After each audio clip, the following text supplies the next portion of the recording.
అదే RTV app వార్తల్ని క్షణాల్లో చదివే అవకాశం ఉంటుంది. ఒక న్యూస్ పేపర్, ఒక టెలివిజన్ ఛానల్ మీ చేతుల్లో ఎప్పుడూ ఉంటాయి. ఉమ్మడి కర్నూలు జిల్లాలో మహిళా కమిషన్ చైర్పర్సన్ రాయపాటి శైలజ ఈరోజు అవగాహన సదస్సులో పాల్గొన్నారు. మనతో మాట్లాడడానికి అవ్వడం. మేడం చెప్పండి, ఇవాళ కర్నూలు జిల్లా ఉమ్మడి కర్నూలు జిల్లాలో పర్యటించారు. ఎలాంటి అవగాహన కల్పించారు? అసలు మీకున్న సమస్య, మీకు ఎలాంటి సమస్య మీ దృష్టికి వచ్చింది? అంటే బాధ్యత తీసుకున్న దగ్గర నుంచి ఏదైతే ఈ 2 monthsలో మా దగ్గర పిటిషన్స్ వస్తున్నాయో దాన్ని బేస్ చేసుకొని అవేర్నెస్ క్రియేట్ చేయాలనే ఉద్దేశంతో మళ్ళీ, ఎందుకంటే కేవలం మహిళా కమిషన్ అంటే ఒక ఇన్సిడెంట్ జరిగింది అక్కడికి వెళ్ళటం, లేకపోతే ఇంకో చోట జరిగింది అక్కడికి వెళ్ళటం కాకుండా అవి జరగకుండా ఎలా చేయటం అనేది మన మెయిన్ ఎజెండా. ఎందుకంటే గవర్నమెంట్ చాలా ప్రోగ్రామ్స్ చేస్తుంది, అంటే చాలా ఫెసిలిటీస్ కల్పించింది. 1-stop సెంటర్స్ కానివ్వండి, మహిళా పోలీస్ స్టేషన్స్ కానివ్వండి, కొన్ని ఆడపిల్లలు మైనర్స్ మీద దాడులు కానీ మహిళల మీద అగాత్యాలు జరిగినా అవి టాలరేట్ చేయకూడదనే మెసేజ్ క్లియర్గా పంపిస్తుంది. సో చాలామందికి 1-stop సెంటర్స్ గురించి అవేర్నెస్ తెలియకపోవచ్చు, ఉంటున్నాయి, బాగా పనిచేస్తున్నాయి. యాక్చువల్లీ 1-stop సెంటర్స్ వచ్చాక చాలామంది మహిళలు కూడా డైరెక్ట్గా ఇక్కడికి వచ్చి ప్రాబ్లం చెప్పుకుంటే వాళ్ళకి పోలీస్ సపోర్ట్తో పాటు మెడికల్ సపోర్టు, లీగల్ ఎయిడ్ అన్నీ కూడా ఉంటున్నాయి. సో ఇలా మనకు ఉన్నాయి. ఎందుకంటే ఒక చోట ఇబ్బంది జరిగితే అది ఎవరికి చెప్పుకోవాలనేది ఫస్ట్ తెలియాలి. అక్కడికి వెళ్తే న్యాయం జరుగుతుందనే ఒక భరోసా ఉండాలి మహిళలు. అప్పుడే ఇంకా చాలామంది బయటకు వచ్చి చెప్తూ ఉంటారనమాట. సో ఆ ఉద్దేశంతో ఇలా మీకున్నాయి, గవర్నమెంట్ ఇవి చేస్తుంది, ఇలా హోమ్స్ ఉన్నాయి, లేకపోతే 1-stop సెంటర్స్ ఉన్నాయి, మహిళా పోలీస్ స్టేషన్స్ ఉన్నాయి, లేకపోతే ఈ శక్తి టీమ్స్ ఉన్నాయి, ఇవన్నీ ఉన్నాయన్న అవేర్నెస్. అలాగే ఇన్ని చేసినా కూడా ఇంకా జరుగుతున్నాయి. ఎందుకంటే కొంతమంది ఆడపిల్లలు ఏంటంటే ట్రాప్లో పడిపోయి, ముఖ్యంగా అవే చూస్తున్నాం మనం. ఎలోప్మెంట్స్ కానీ మిస్సింగ్ కేసెస్ అని వచ్చే అన్నీ కూడా మైనర్స్ అయి ఉంటారు, ఎవరో మాయ మాటలు చెప్పి వెళ్ళిపోయి ఉంటారు. సో తర్వాత వాళ్ళని ట్రాఫికింగ్లో చేస్తూ ఇవన్నీ కూడా జరుగుతుంది. ఇదేంటంటే ఆడపిల్లలు కొంచెం తెలియక, అంటే ఆ ఏజ్ అలాంటిది కాబట్టి సో వల్నరబుల్గా ఉంటారు. ఎవరైనా మనతో కొంచెం మంచిగా మాట్లాడి, నవ్వుతూ మాట్లాడి, నువ్వు ఇలా ఉంటావు, అలా ఉంటావు, నేను ఇలా చూసుకుంటా అంటే ఈజీగా ట్రాప్లో పడిపోతారు. అండ్ వన్స్ ఒక పక్క మూవీస్ కూడా చూపిస్తున్నారు కదా, వాడు చదువుకున్నాడా చదువులేదా అని కదా, వాడు హీరో అయితే ఆ అమ్మాయి ఎంట పడితే ప్రేమించాల్సిందే, ఎందుకంటే అక్కడితో ఒక హ్యాపీ ఎండింగ్ చూపిస్తున్నారు. కానీ తర్వాత జరిగే ఇష్యూస్ ఎక్కడ చూపియట్లా, అది రియల్ లైఫ్లో జరుగుతాయి. సో అక్కడ హీరో ఉంటాడు, ఇక్కడ ఉండరు. ఇక్కడ ఏంటంటే చాలా ప్రాబ్లమ్స్ ఫేస్ చేయాలి అమ్మాయిలు.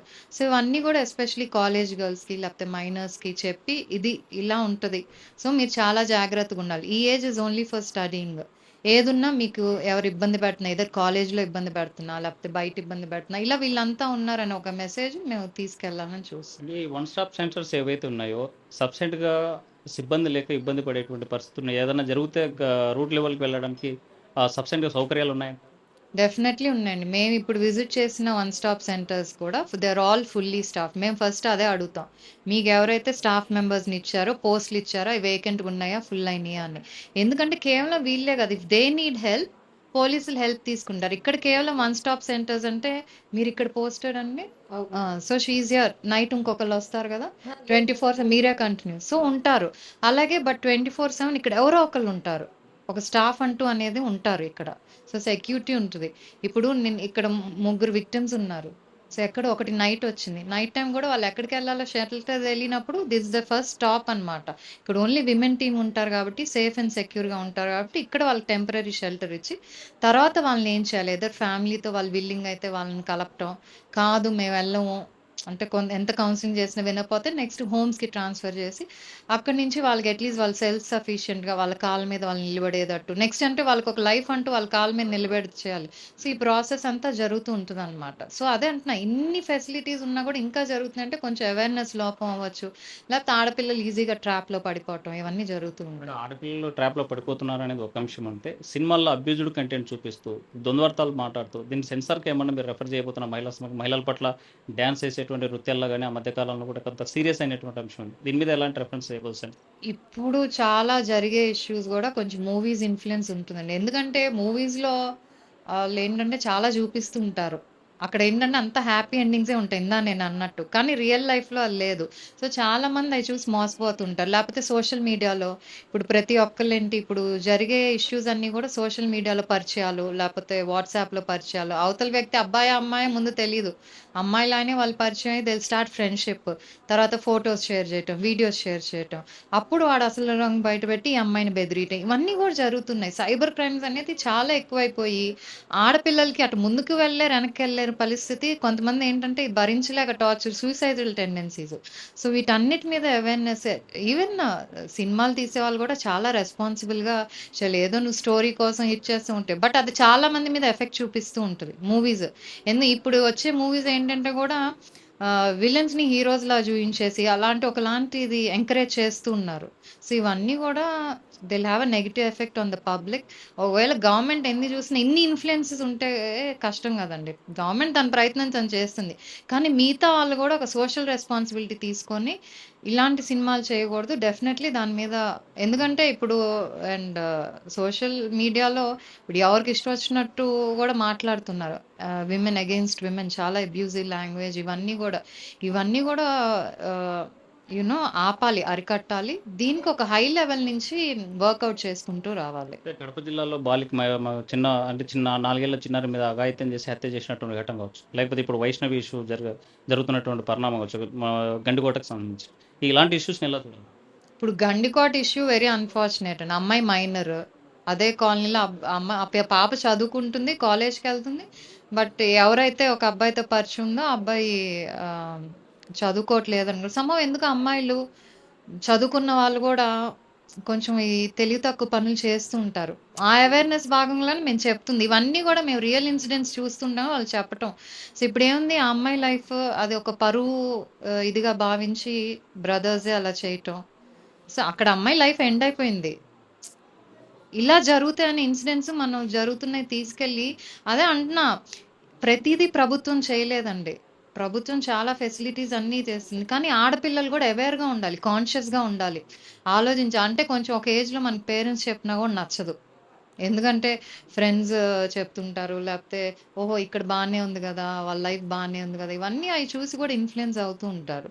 సో అలాంటివి కూడా మనం అరికట్టే విధంగా ప్రయత్నం చేయాలి. మాజీ మంత్రి రోజా మీద ఈ మధ్య తాజాగా నగరి ఎమ్మెల్యే చేసినటువంటి అనుచిత వ్యాఖ్యలు తీవ్రంగా ఖండించేటువంటి పరిస్థితి వైసీపీ పార్టీ చేస్తోంది. అసలు ఎట్లా చూడాలంటారు మహిళల పట్ల ఈ అనుచిత వ్యాఖ్యలు?